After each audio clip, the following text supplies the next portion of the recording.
What's good mes boys, j'espère que vous allez bien. Aujourd'hui, comme vous pouvez le constater, je suis en tenue de guerre. J'ai la toute nouvelle combi SBD qui est absolument incroyable. Donc pour ceux qui n'ont pas encore vu le drop, n'hésitez pas à y aller.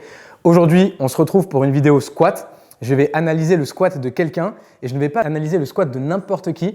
Je vais analyser le squat de la double championne du monde en titre, meilleure athlète des championnats du monde 2022 chez les femmes et overall. Et je vois qu'elle est toute gênée.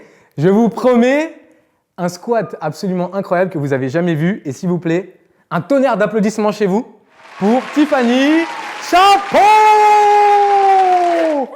Bonjour Tiffany. Bonjour Pana. Merci de m'accorder beaucoup de temps, d'avoir fait le déplacement pour venir faire cette vidéo avec moi. En plus, hein.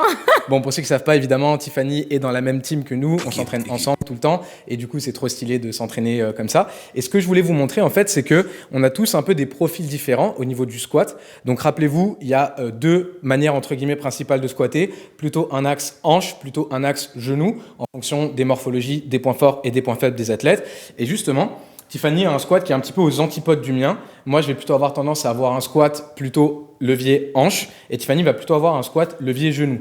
Donc, on va commencer par l'analyse du squat de Tiffany et dans une prochaine vidéo, j'analyserai mon propre squat, mon squat good morning. Donc voilà, n'hésitez pas à liker ce genre de vidéo si ça vous plaît. Comme ça, je sais que vous aimez et on en fera d'autres. Donc, Tiffany, toi, quand tu squattes, qu'est-ce que tu sens principalement? Je t'ai pris au dépourvu. Genre, où est-ce que tu sens que c'est dur? Le point difficile, niveau musculaire? Tu sais que ça, c'est un truc dont j'ai jamais fait attention. Ok. Donc, je saurais même pas te dire. Ça se trouve, là, je vais me concentrer après, je vais te dire. Donc, mais je sais pas. Je sais pas.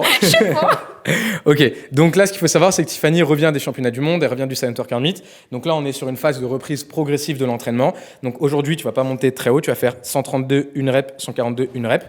Mais ton max en compétition, c'est 165 en moins de 52. Ouais.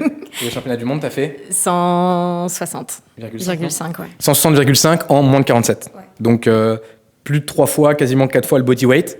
Donc c'est plutôt pas mal. Donc Tiff est la record woman, non seulement du total, mais aussi du squat. Et du coup, honnêtement, quand vous regardez comme ça, donc je pense que tu peux faire un petit traveling pour voir.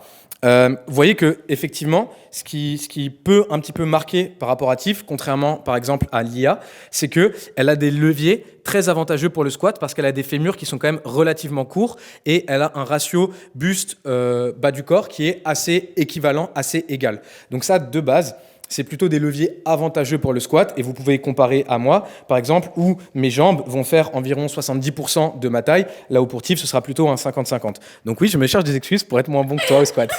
Le but de cette petite analyse morphologique, c'est pas dire ouais, donc du coup, t'as pas des bons leviers pour le squat, donc tu seras jamais bon au squat. C'est plutôt d'analyser un petit peu la forme, voir un petit peu les insertions musculaires, voir un petit peu les insertions articulaires et dire ok, au vu de ça, voilà plutôt le style de squat que tu devrais avoir. Et du coup, comme je l'ai dit, Tiff a plutôt un 50-50 au niveau longueur de ses jambes comparé à sa longueur globale au niveau de son corps et elle a des fémurs plutôt courts. Donc ça, évidemment, c'est des leviers plutôt avantageux pour le squat. Mais vous allez voir, Tiff va passer maintenant. Elle a un squat un peu particulier. Tu te sens bien? Oui, je me sens bien. C'est parti. Ok, donc c'était plutôt rapide, 132,5. Bon, ton max c'est 160, voilà, ça va. Et du coup, tu m'as dit que tu as réfléchi et que juste après ton squat, qu'est-ce que tu as senti?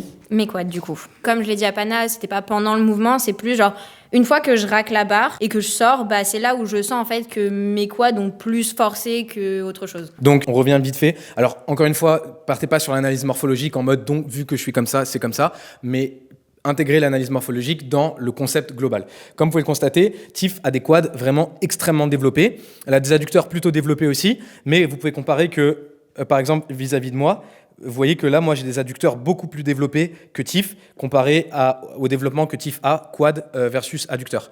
Donc ça, c'est quelque chose qu'on avait remarqué sur l'IA, si vous n'avez pas vu, la vidéo est dans les fiches, où effectivement, en fonction du style de squat que vous allez avoir, en fonction des points que vous allez demander à votre corps, vous allez avoir un développement différent. Si vous avez un squat qui va plutôt avoir une tendance du coup quad, vous aurez évidemment un plus gros recrutement de vos quads, plus grosse sollicitation, pardon, et vice versa, si jamais vous avez plutôt un squat en hanche, vous aurez un plus gros recrutement au niveau de votre grand adducteur. Tiff, comme on a pu le voir, elle a un squat qui est extrêmement serré.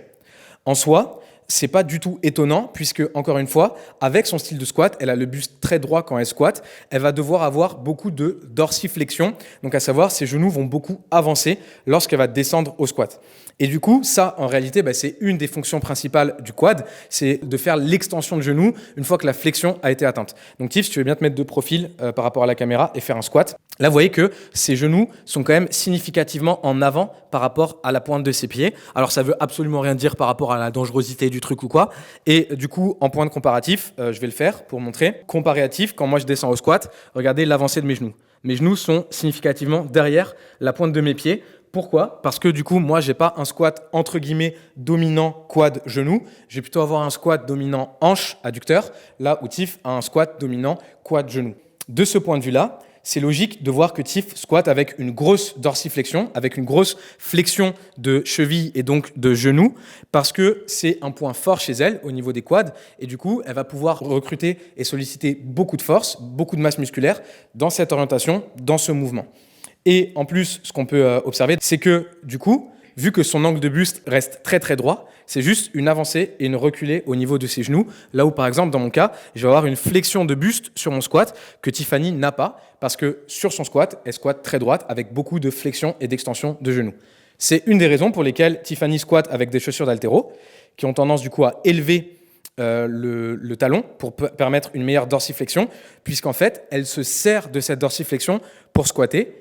À l'inverse de moi, puisque vous voyez que je squatte avec des chaussures plutôt plates, parce que je ne me sers pas beaucoup de ma dorsiflexion pour squatter. Là, vous avez vraiment deux styles de squat complètement différents, et c'est pour ça que je vais montrer le squat de Tiffany, parce que c'est pas du tout impossible d'avoir ce squat très serré, sur lequel elle se sent très à l'aise, très forte, du coup très droite, et avec beaucoup de flexion de genoux.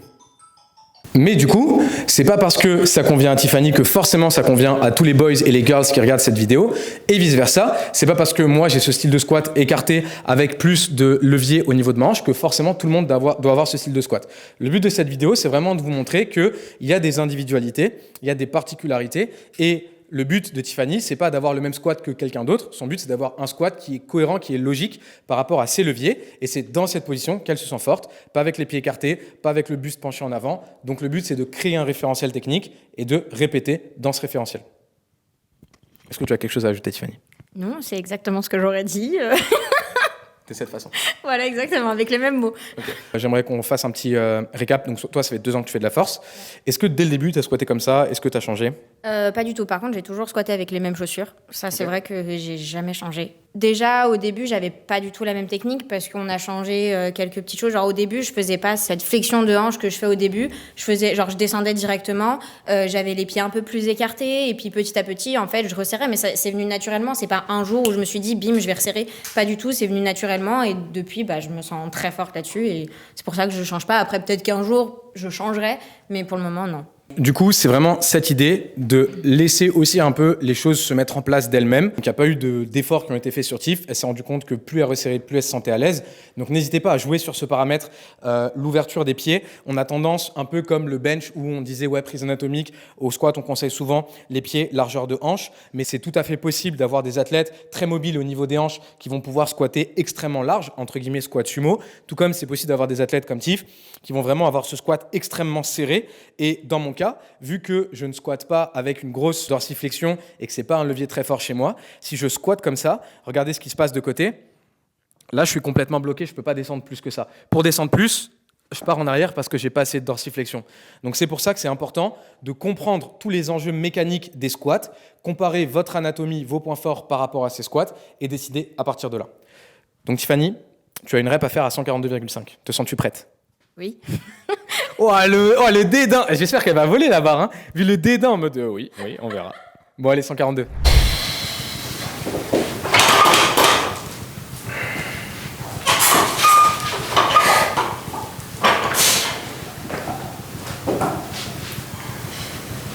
Allez.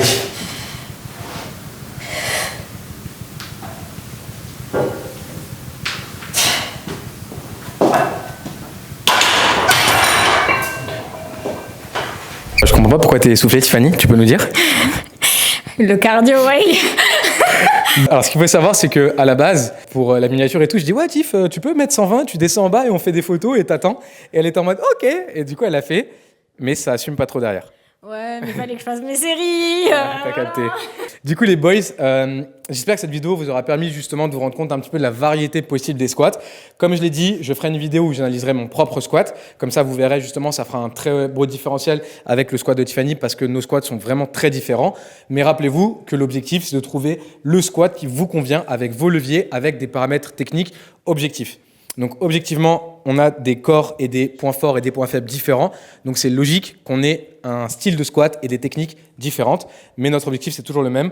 Trouver une technique qui nous correspond, sur laquelle on se sent à l'aise, sur laquelle notre corps est en forme et développer à partir de là. Donc si cette vidéo vous a plu, comme d'habitude, le like, le partage, le commentaire, tout ça, ça compte beaucoup. Évidemment, je compte sur vous pour envoyer un maximum de love à Tiffany. Il y aura son Instagram en dessous et probablement on l'aura déjà montré dans la vidéo.